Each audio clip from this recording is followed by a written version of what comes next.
Allahumma salli ala Muhammad wa ala alihi wa sahbihi wa barik wa sallim. Subhanaka la ilma lana illa ma 'allamtana innaka antal alimul hakim. La haula wa la quwwata illa billah. Amma ba'd. Imam Sufyan yang saya kasihi dan tuan-tuan dan puan-puan ibu ayah dan rahmat Allah. Alhamdulillah, kita syukur pada Allah Azza wa Jalla atas nikmat kita dapat berkumpul pada malam ini. Alhamdulillah. Dan saya rasa gembira dapat dipimpin oleh Imam Sufyan. Nama tak jumpa, tapi saya dengarlah cerita beliau sambung PhD. Alhamdulillah, semoga siap dengan cemerlang, insya-Allah. Boleh kita panggil doktor pula lah, Al-Imam Dr. Sufyan ya. Baik, insya-Allah pada malam ini, mulai malam ini kita akan menggunakan Kitabul Majmu' oleh Al-Imam Yahya bin Sharaf An-Nawawi yang wafat pada tahun 676 Hijriah. Jadi kita fokus kepada sifatus salah, sifat salat. Dan perbahasan tentang sifatus salat ni panjang. Saya tidak akan pergi secara terperinci bagi satu-satu topik, tapi kita tengok satu isu dan ulasan ringkas, isu yang lain ulasan ringkas, begitulah, supaya kita mendapat lebih banyak faedah, bukannya kita nak bahas dalil dan sebagainya. Baik, yang pertamanya Imam Nawawi mulakan dengan mengupas tentang bila kita salatul jamaah, masa mana kita sewajarnya berdiri untuk berdiri itu masa mana. Yang pada awalnya muazzin akan iqamah, adakah kita berdiri sebelum iqamah ataupun ketika hayya 'alas salah ataupun selepas tamat iqamah ataupun bagaimana ya.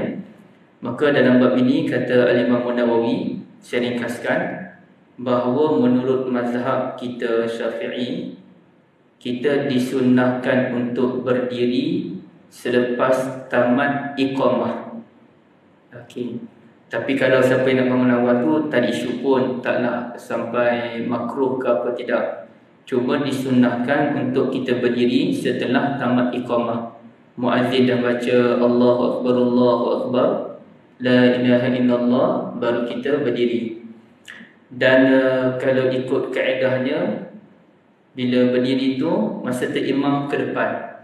Habis iqamah, imam ke depan. Kita dah nampak imam bergerak ke depan, kita pun berdiri.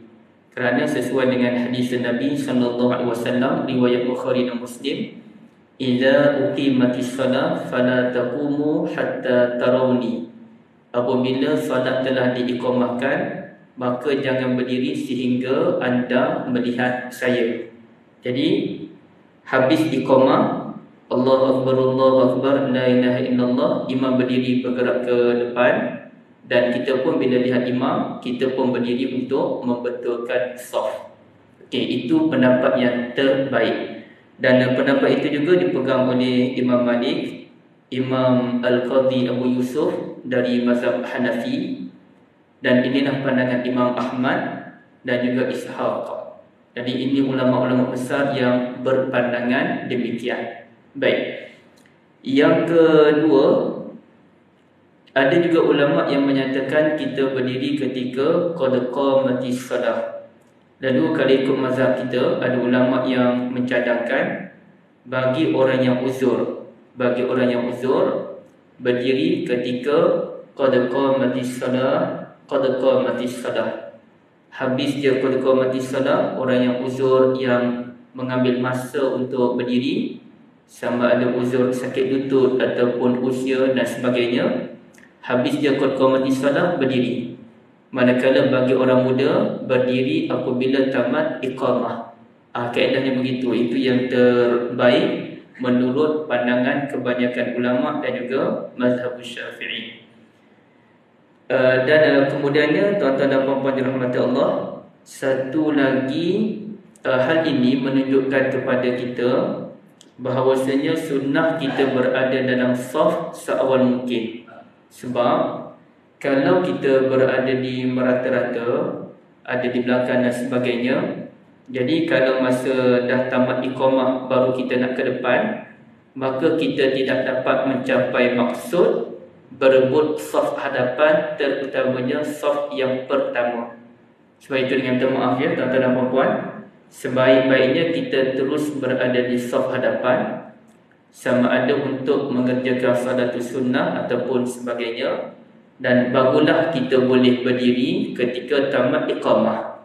Sebaliknya kalau kita duduk di belakang-belakang, habis iqamah baru kita nak berdiri, maka tidak tercapailah maksud untuk berada di hadapan sekali dalam saf. Baik.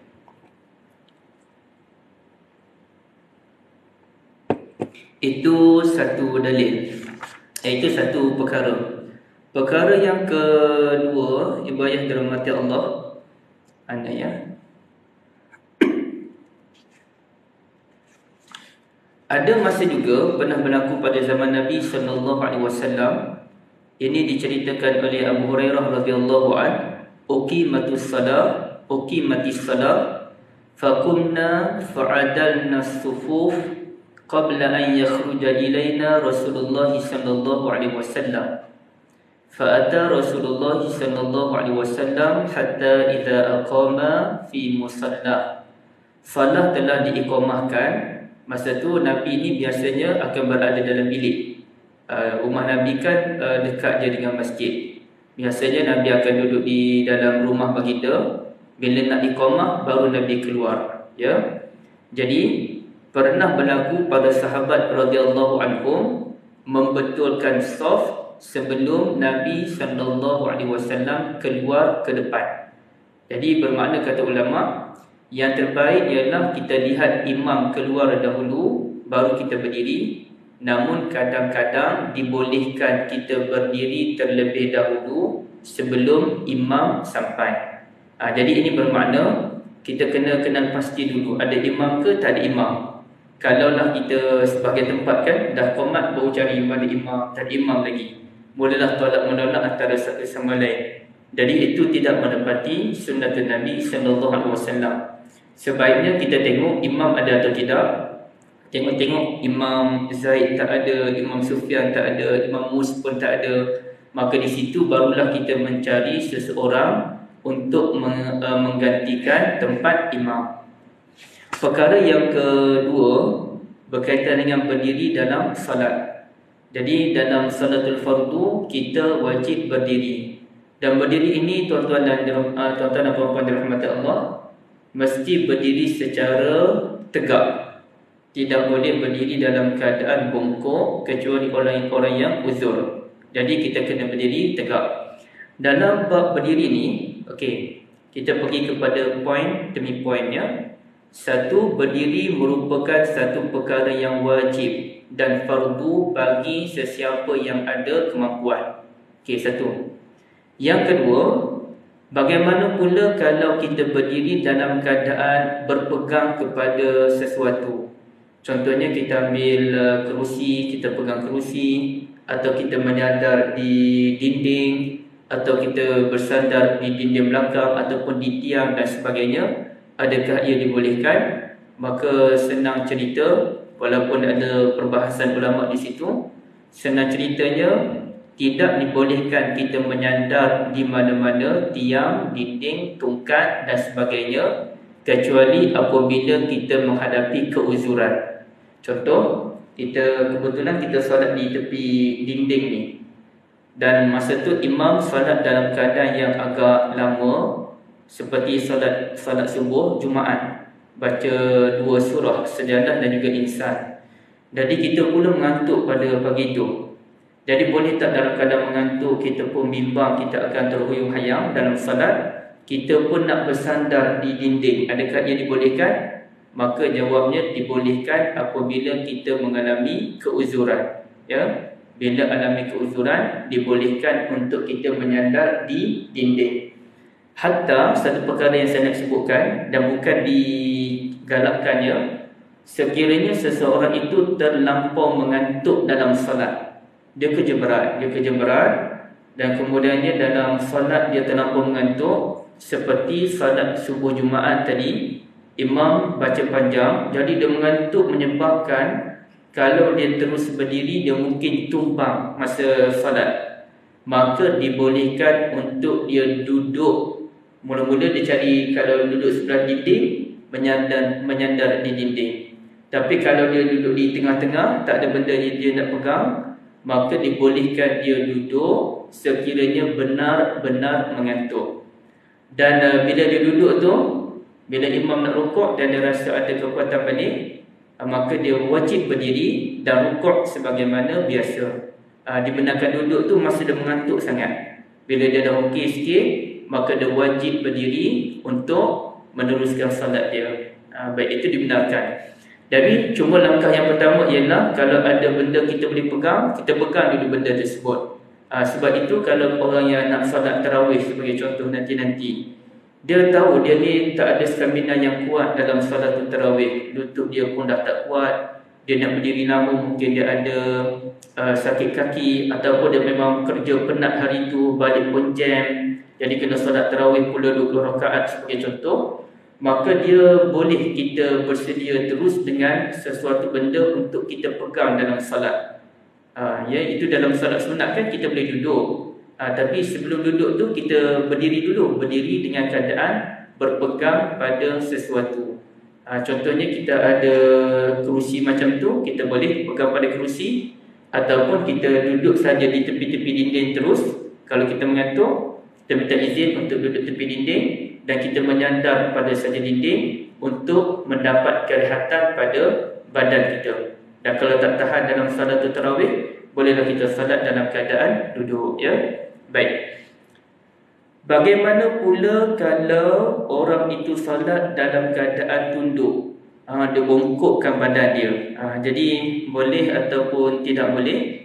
Baik, kalau dia memang bongkok tu cerita lain lah. Ini saja dia bongkokkan badan dia.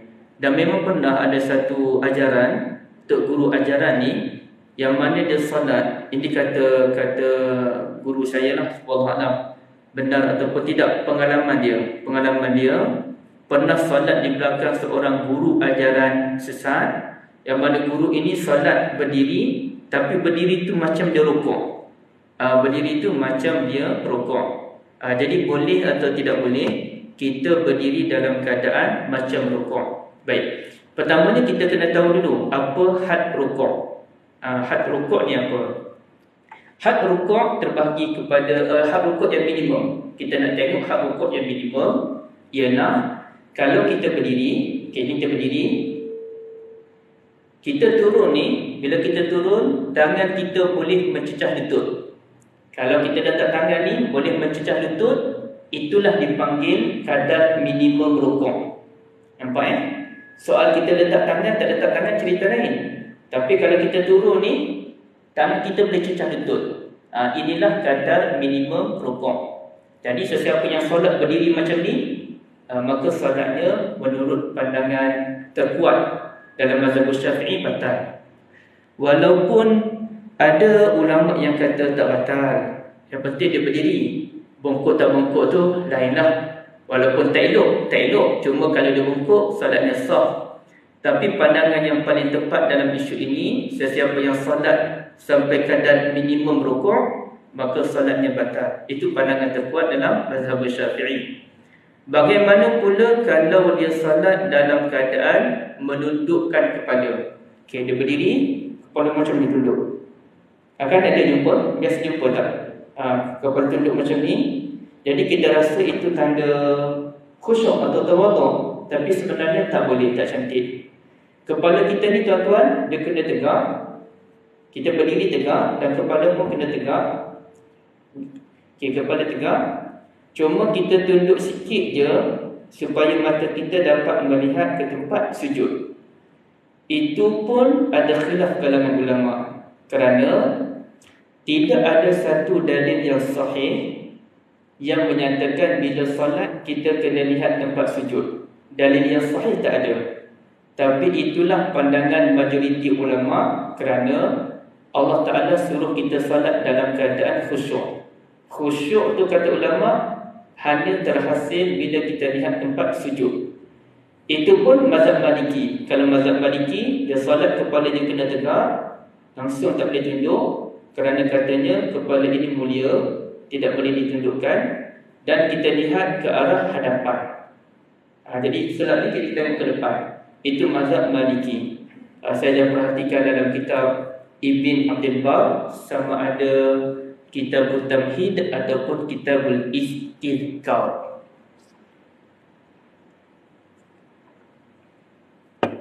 Jadi kalau ibu ayah salat di negara Maliki, mana negara Maliki? Sekian tahu. Maliki ni negara macam dia Tantan juga lah. Tantan ni di antara Maliki dengan Hanafi. Saya lupa dah satu negara masyhur, Morocco. Yang Morocco baru je datang Syekh Sa'id Kamali Al-Maliki dari Morocco. Jadi Morocco ni atau Maghribi, dia Maliki. Jadi Maliki solat mata melihat ke arah hadapan. Dan ketika saya berada di Mekah baru-baru ini, ketika awal-awal haji itu, kebanyakan orang saya tengok, bukan kebanyakan, ramai orang yang saya tengok mazhab Maliki. Dan antara cara kita nak cam orang tu mazhab Maliki, salatnya dilepaskan tangan, dia tak letak di sini. Jadi ramai orang yang salat lepas tangan macam ni. Itu mazhab Maliki. Di Malaysia, mazhab Maliki lah yang paling payah kita nak jumpa. Dia Hanafi ramai. Hanafi ni yang di sini international kan, Indianya, Pakistannya, Turkinya itu Hanafi. Hambali pun ramai juga Hambali. Cuma Hambalinya Syafi'i ni dia lebih kurang je, dia tak ada banyak beza. Maliki payah kita nak jumpa di Malaysia. Jadi di sini solat kita kena kepala tertegak, tunduk sikit je, dan tidak dibenarkan tunduk sampai begitu. Itu walaupun solatnya sah, namun tidak menepati piawaian solat yang betul dan tidak menepati sunnah Nabi sallallahu alaihi wasallam. Baik. Bagaimana pula kalau orang tu memang bongkok? Pernah jumpa ke pakcik orang yang solat bongkok kanan dia? Memang bongkok sungguh. Jadi kalau bongkok tu, macam mana dia nak rukuk tu, macam mana? Dia pun dah bongkok lah. Okey, baik. Semoga Allah selamatkan kita. Sebab itu kita badan macam tuan-tuan semua duduk ni, semua tegak-tegak badan. Alhamdulillah. Tak boleh kita duduk bersila badan tunduk macam tu kan. Dia tak elok untuk tulang belakang kita tegak. Jadi saya jumpa dengan orang yang tua bongkok macam ni. Dia bongkok macam ni, tapi Masya Allah, hebat. Datang ke masjid. Itu apa yang kita nak jumpa lah, ya. Okey, bila dia bongkok macam ni, maka bila dia rokok tu dia redahkan sikit daripada badan dia, sekiranya dia mampu. Jadi buat contoh, walam yakul lahu kufuwan ahad. Allahu akbar. Dia tu sikit lagi. Sekiranya mampu. Kalau tak mampu, dia kekal macam tu lah. Allahu akbar, kekal macam tu. Okey, itu sekiranya dia bongkok apa nama? Bongkok 2, bongkok 3. Ya? Bongkok? Selambut? Sabut. Ya, saya tak pernah dengar cik istilah tu. Okey, istilah baru, masya-Allah. Alhamdulillah, terima kasih banyak. Bongkok sabut ya. Okey. Jadi dia rokok setakat mana dia boleh turun sikit, dia turun sikit. Kalau dia tak mampu, tak apalah, dia kekalkan macam keadaan berdiri. Seterusnya, kalau bagaimana pula dengan orang yang dia boleh berdiri, ini jarang diketengahkan. Hal ini jarang diketengahkan, tapi saya biasa mendengar Profesor Dr. Hasnan Kasan UKM duduk ajar pada ni. Dia ajar dalam kes solat duduk atas kerusi. Dan saya perhatikan ada 2-3 orang setakat pengalaman saya pun praktik benda ni. Biasanya kalau orang uzur yang kita jumpa solat di bawah ataupun solat atas kerusi kan. Biasanya solat atas kerusi ni bagi orang yang tak boleh duduk di bawah. Bukan biasanya, memang begitu. Syarat solat atas kerusi kerana dia memang tak boleh duduk di bawah, ataupun kalau dia duduk di bawah dia mengalami kesulitan yang luar biasa. Kalau dia turun bawah tu sampai badan dia sengit sana, sengit sini, dan dia ambil ruang sampai menyusahkan orang lain kerana kaki dia tu, barulah dia dibenarkan duduk atas kerusi. Tapi sekarang ni bagaimana kalau dia mampu berdiri? Cuma dia tak mampu nak rukuk, dia tak mampu nak sujud. Sebelum kita cerita di atas kerusi tu, apa langkah yang terbaik? Ini kata Al-Imam An-Nawawi rahmatullahi alaih. Okey. Bagi sesiapa, saya baca dia punya teks dia dalam terjemahan, bagi sesiapa yang uzur daripada rukuk dan sujud, hanya mampu qiyam kerana ada sesuatu penyakit dia, apa-apa penyakit lah, sakit tulang belakang, slip disc dan sebagainya, lazimahul qiyam, maka dia kena berdiri, wa yati birruku'i was-sujudi bihasbi taqah, maka dia rukuk dan sujud setakat dia mampu, dalam keadaan dia menundukkan dalam keadaan dia hanya menundukkan belakangnya. Dia tunduk belakang dia. Okey, macam mana? Ini solat orang tak mampu nak duduk di bawah. Dia tak mampu rukuk, dia tak mampu, sujud pun dia tak mampu. Okey, baik. Semua orang dia sakit, dia solat atas kerusi, dia mampu rukuk. Cuma bila nak sujud baru dia duduk. Ini dia nak tunduk pun tak larat, sakit belakang. Maka apa langkah yang boleh dibuat? Solat dalam keadaan berdiri sepenuhnya, sekiranya dia mampu berdiri sepanjang solat tersebut. Kalau dalam solat tu dia ada kesulitan, boleh duduk. Okey, gini ya, kita berdiri. Habislah baca fasabbih bihamdi rabbika wastaghfir innahu kana tawwaba. Allahu akbar. Subhana rabbiyal azim, subhana rabbiyal azim, subhana rabbiyal azim. Sami Allahu liman hamidah, rabbana walakal hamd. Allahu akbar. Subhana rabbiyal a'la, subhana rabbiyal a'la, subhana rabbiyal a'la. Allahu akbar. Rabbil firli, rabbil firli, rabbil firli. Ringkasnya lah. Allahu akbar. Subhana rabbiyal a'la, subhana rabbiyal a'la, subhana rabbiyal a'la. Allahu akbar. Anak kursi Imam Muslim. Maknanya dia boleh dalam keadaan berdiri je, sebab dia tak mampu rukuk, dia tak mampu sujud. Okey.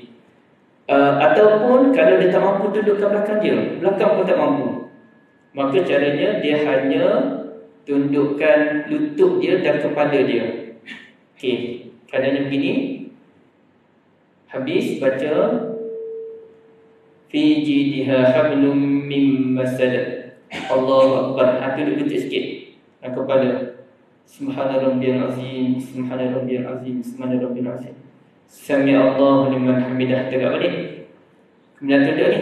Allahu akbar. Subhana rabbiyal a'la, subhana rabbiyal a'la. Tunduk lutut dan tunduk kepala. Langkah pertama, tunduk badan dulu.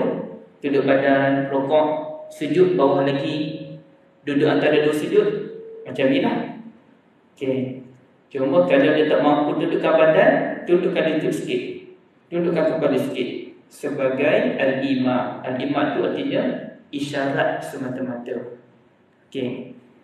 Kerusi itu pilihan terakhir. Ya, kerusi pilihan terakhir. Dia duduk di bawah lebih utama daripada duduk atas kerusi.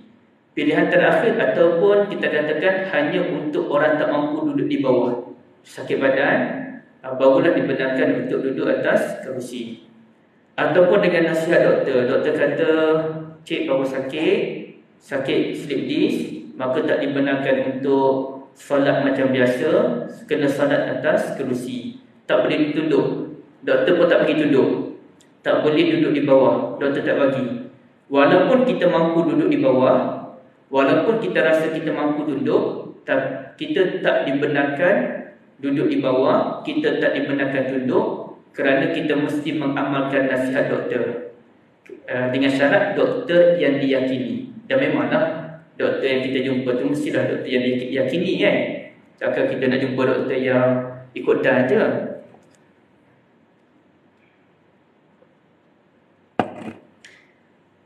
Dan di sini Imam Nawawi menyatakan solat dalam keadaan bersandar lebih baik daripada solat dalam keadaan duduk.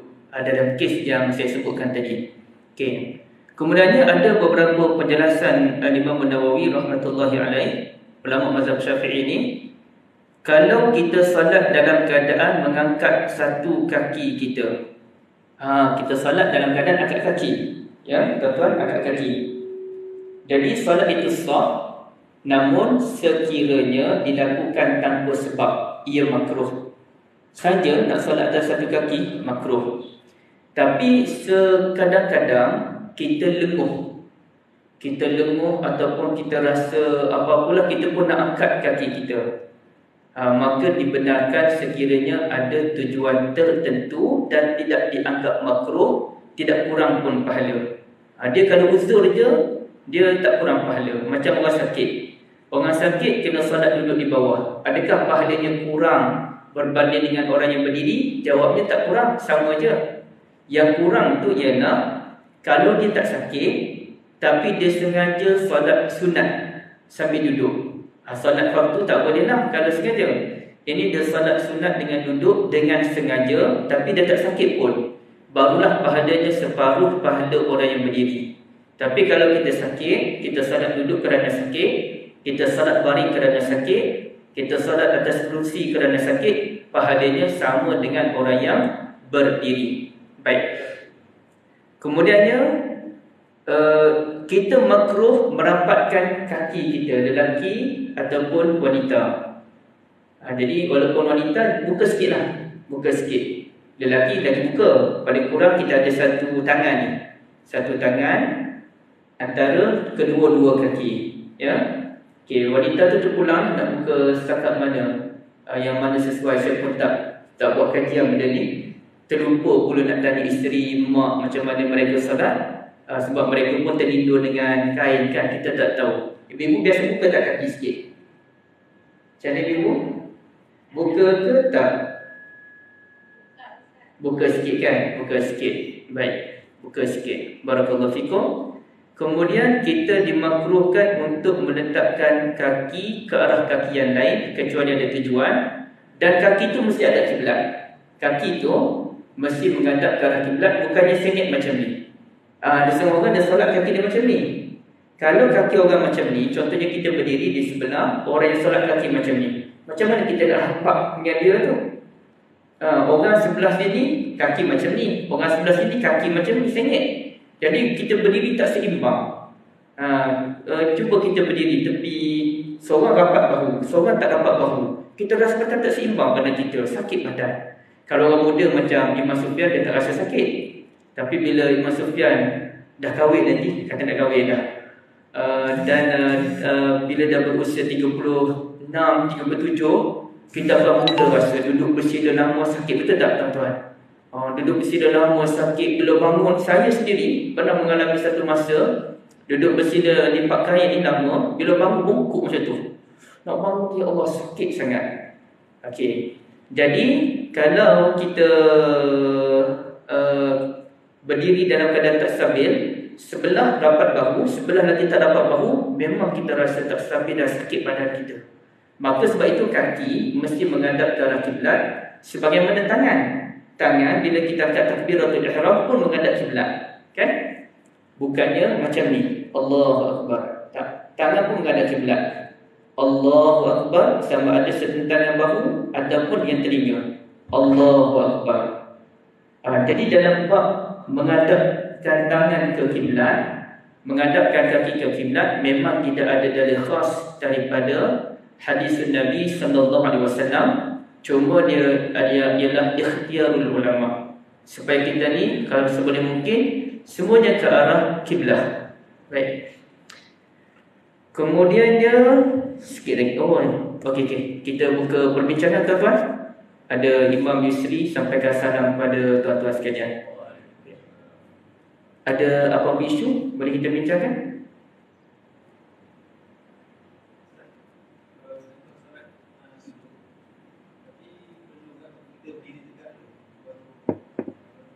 Duduk. Yang duduk macam di atas kerusi itu. Biasanya kita tengok orang nak solat atas kerusi, dia datang, dia berdiri dulu, Allahu Akbar, baru dia duduk. Sebenarnya bukan isu dia kena berdiri dulu baru duduk. Tak. Isunya ialah kita semua wajib berdiri dan hanya dibenarkan duduk bila kita dah rasa sakit. Jadi bukannya takut-takut lepas ni, kena berdiri dulu, Allahu Akbar, terus duduk. Sedangkan larat lagi berdiri. Jadi yang wajibnya berdiri dulu, Allahu Akbar, baca imam baca surah, Sedang imam baca surah Al-Alaq panjang sikit. Ara'aital ladzi kazzaba wa tawalla, kita dah mula goyang duduk. Dah sakit, baru kita duduk. Bukannya Allah Akbar terus duduk, bukan. Berdiri dulu, wajib berdiri. Dan barulah kita duduk apabila kita hilang kemampuan. Terima kasih. Ada yang lain? Ibu ada? Siapa ya ibu yang saya berhutang RM20 minggu lepas? 2 minggu lepas? Ada datang ke? Kalau ada, jumpa, kita boleh jumpa selepas kuliah ya, insyaAllah. Baik, tak ada yang lain Baik, boleh. Kalau tak ada, kita ada berapa minit? 6 minit lagi, kita ada masa. Saya nak masuk yang baru ni, alamak, panjang pula dia punya isu dia. Saya kena potong sekejap. Boleh tak kita salat sunat dalam keadaan berbaring? Cerita dia. Ini memang tahap paling malas dah ni. Berdiri malas, duduk pun malas, baring-baring je lah. Contohnya macam mana tu, kita duduk di masjid pada waktu duha ataupun lepas subuh, kita baca Quran, kemudiannya bila masa isyraq tu kita dah baring tu, masuk waktu isyraq. Kita nak salat tapi malas sangat nak berdiri, nak duduk pun malas. Boleh tak kita salat dalam keadaan duduk? Maka jawabnya ada hadis Nabi sallallahu alaihi wasallam yang berbunyi, saya potong terus ya. Tak, saya baca teruslah. Man shalla qa'iman fa huwa afdal. Siapa yang salat berdiri, yakni salat sunat, itulah yang terbaik. Wa man shalla qa'idan falahu nisfu ajril qa'im. Siapa yang salat dalam keadaan duduk dapat separuh pahala orang berdiri. Rugi tak tuan? Rugi ya. Dan bila kita pernah salat duduk sekali, kita rasa syok dah salat duduk, malas dah salat berdiri, maka lebih baik jangan salat duduk dari awal lagi, kecuali penat. Takut jadi tabiat. Lepas ni salat duduk lagi, lepas ni salat duduk lagi, akhir sekali kita rasa malas salat berdiri. Tapi kalau penat sangat, lebih baik salat duduk daripada langsung tidak salat. Kemudian kata Nabi sallallahu alaihi wasallam, wa man shalla iman falahu nisfu ajril qa'id. Siapa yang salat dalam keadaan berbaring dapat separuh pahala orang salat duduk, separuh lagi dapat. Contoh, orang salat berdiri 20. Contohlah, saya tak tahu dah berapa kan. Salat duduk 10, salat baring 5 dapat markah. Jadi 5 tu pun tak campur lagi dengan khusyuk tak khusyuk tak ke mana. Jadi ini satu kerugian yang besar. Tapi sekurang-kurangnya salatlah, sekurang-kurangnya. Kerana dalam bab salatus sunnah, Nabi SAW kempen perbanyakkan salatus sunnah. Jadi salat dalam kereta boleh, salat masa berjalan kaki pun ada ulama kata boleh, salat dalam keadaan kita duduk atas haiwan tunggangan, kuda ke unta ke boleh. Maka salat dalam keadaan berbaring pun kata ulama dibolehkan, mengikut pendapat yang kuat dalam mazhab Syafi'i. Ada ulama tak bagi? Tak bagi. Tapi pendapat terkuat berdasarkan hadis Bukhari tadi, boleh salat sunat dalam keadaan berbaring. Cuma ada ulama menyatakan, okey, walaupun kita berbaring, bila tang rukuk, tang sujud, kita kena bangun. Lama kalau macam tu peninglah kita. Dalam berbaring, kemudian bila rukuk, kena bangun rukuk macam biasa, sujud macam biasa. Tapi ada ulama yang kata tak, hanya angkat kepala je. Jadi berbaring tu macam mana? Berbaring yang pertama ialah kaki lah kan, menghadap ke arah kiblat. Kita tunjuk macam kedua pakcik sekarang ni, pakcik baring terus, kaki menghadap kiblat. Dan sebaiknya ada benda atas kepala kita. Lagipun kita ni dah tua-tua ni, sakit, tak ada bantal kan? Sakit. Jadi ada sejadah ke kat belakang, ada bantal ke kat belakang, kita baring. Jadi bila kita baring, baca habis, contohnya minal jinnati wan nas, Allahu akbar, angkat sikit kepala. Tapi susah juga baring-baring angkat kepala ni, sakit kepala kita. Itulah siapa yang nak salat baring, begitulah caranya. Okey, angkat sikit. Bila sujud pun kena angkat lagi, untuk membezakan antara rukuk dengan sujud. Jadi tak payahlah macam tu. Ataupun cara baring yang kedua ialah berbaring di lambung kanan, badan menghadap ke arah kiblat. Yang pertama, kaki menuju ke kiblat. Kaki menuju ke kiblat. Langkah yang kedua ialah kita berbaring, lambung berbaring tu lambung di sebelah kanan menghadap ke arah kiblat. Jadi ala kullin, solat dalam keadaan berbaring ini bukan satu benda yang disyorkan oleh ulama. Sampaikan ada ulama tak setuju pun. Maka lebih baik kita tak perlu solat dalam keadaan berbaring, kecuali bagi orang yang uzur, ya. Orang uzur tak apalah, diberikan kemaafan. Okey. Jadi kemudiannya